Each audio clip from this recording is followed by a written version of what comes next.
اعوذ باللہ من الشیطان الرجیم بسم اللہ الرحمن الرحیم اللہم رب اشرح لی صدری ویسر لی امری واحلل عقدۃ من لسانی یفقہوا قولی۔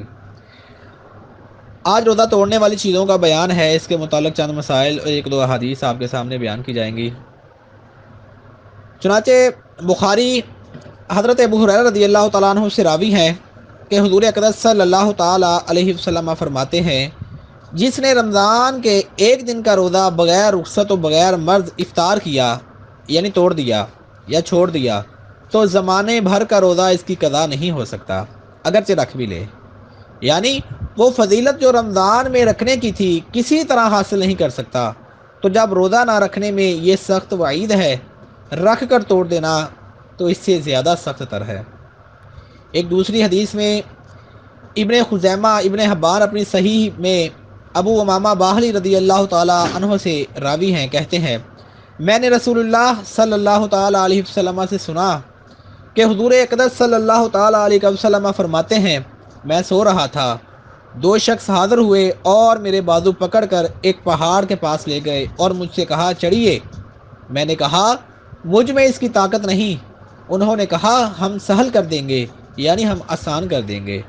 میں چڑھ گیا، جب بیچ پہاڑ پر پہنچا تو سخت آوازیں سنائی دیں۔ میں نے کہا یہ آوازیں کیسی ہیں؟ انہوں نے کہا یہ جہنمیوں کی آوازیں ہیں۔ پھر مجھے آگے لے گئے۔ میں نے ایک قوم کو دیکھا کہ وہ لوگ الٹے لٹکائے گئے ہیں اور ان کی باچھیں چیری جا رہی ہیں جن سے خون بہتا ہے۔ میں نے کہا یہ کون لوگ ہیں؟ کہا گیا یہ وہ لوگ ہیں کہ وقت سے پہلے روزہ افطار کر دیتے، یعنی روزہ توڑ دیتے تھے۔ مسائل کی طرف آتے ہیں۔ مسئلہ نمبر 1 ہے کھانے پینے جمع کرنے سے روزہ جاتا رہتا ہے جبکہ روزہ دار ہونا یاد ہو۔ مسئلہ نمبر 2 ہے حقہ سگریٹ پینے سے روزہ جاتا رہتا ہے اگرچہ اپنے خیال میں حلق تک دھواں نہ پہنچاتا ہو، بلکہ پان یا صرف تمباکو کو کھانے سے بھی روزہ جاتا رہے گا اگرچہ پیک تھوک دی ہو کہ اس کے باریک اجزاء ضرور حلق میں پہنچتے ہیں۔ مطلب یہ ہے کہ اگرچہ پان کھاتے ہوئے یہ گمان ہے کہ میں پان کا جو پیک ہے وہ باہر پھینک رہا ہوں، باہر تھوک رہا ہوں، لیکن پھر بھی روزہ جاتا رہے گا کیونکہ باریک باریک پان کے اجزاء تھوک کے ساتھ اندر معدے تک پہنچ جاتے ہیں، جس وجہ سے روزہ ٹوٹ جاتا ہے۔ شکر وغیرہ ایسی چیزیں جو منہ میں رکھنے سے گھل جاتی ہیں، منہ میں رکھی اور تھوک نگل لیا، روزہ جاتا رہے گا۔ یوں ہی دانتوں کے درمیان کوئی چیز چنے کے برابر یا زیادہ تھی، اسے کھا گیا، یا کم ہی تھی مگر منہ سے نکال کر پھر کھا لی، یا دانتوں سے خون نکل کر حلق سے نیچے اترا اور خون تھوک سے زیادہ یا برابر تھا یا کم تھا مگر اس کا مزہ حلق میں محسوس ہوا، تو ان سب صورتوں میں روزہ جاتا رہا۔ اور اگر خون تھوک کی مقدار کم تھا اور مزہ بھی محسوس نہ ہوا تو نہیں، یعنی روزہ نہیں ٹوٹے گا۔ مطلب یہ ہے کہ اگر خون اور تھوک دونوں برابر ہیں اور حلق کے اندر مزہ بھی محسوس ہوا تو بھی روزہ ٹوٹ گیا، اگر خون کم ہے تھوک زیادہ ہے حلق کے اندر مزہ محسوس ہوا پھر بھی روزہ جاتا رہا۔ ہاں اگر خون کی مقدار جو ہے وہ کم ہے اور تھوک کی مقدار جو ہے وہ زیادہ ہے لیکن حلق کے اندر مزہ محسوس نہیں ہوا، خون کا ذائقہ محسوس نہیں ہوا، تو پھر روزہ نہیں ٹوٹے گا۔ ایسے ہی روزہ میں دانت اکھڑوایا اور خون نکل کر حلق سے نیچے اترا، اگرچہ سوتے میں ایسا ہوا تو اس روزے کی قضا واجب ہے، یعنی روزہ ٹوٹ جائے گا۔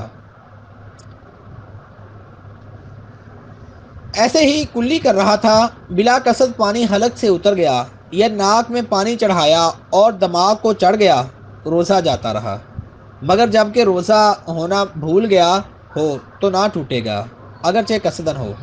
یعنی روزہ یاد نہیں ہے، قصدن کلی کر کے پانی حلق تک پہنچا دیا یا قصدن کلی کر کے ناک میں پانی چڑھایا اور وہ دماغ تک پہنچ گیا تو روزہ نہیں ٹوٹے گا۔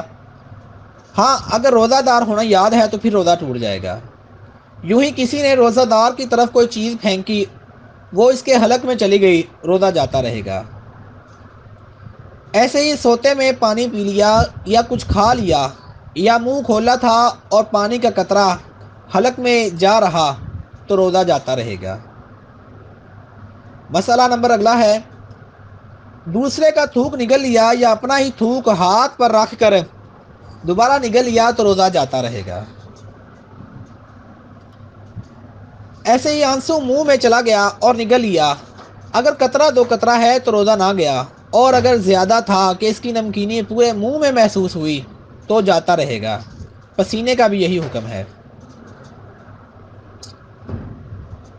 اگلا مسئلہ ہے قصدن منہ بھر قے کی اور روزہ دار ہونا یاد ہے تو مطلقاً روزہ جاتا رہا، یعنی حلق کے اندر انگلی ڈال ڈال کے جو ہے وہ الٹی کی تو پھر روزہ جاتا رہے گا، اور اس سے کم کی یعنی منہ بھر نہیں تھی تو نہیں، روزہ نہیں جائے گا۔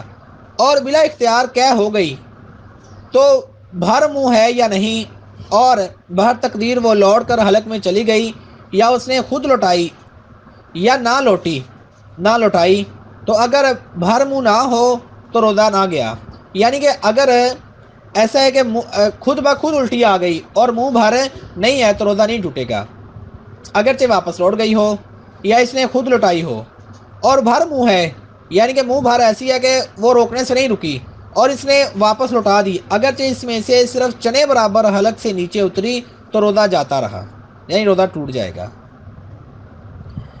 قے کے یہ احکام اس وقت ہیں کہ قے میں کھانا آئے یا سفرہ یعنی کڑوا پانی یا خون یا پھر بلغم آیا تو مطلقاً روزہ نہ ٹوٹا۔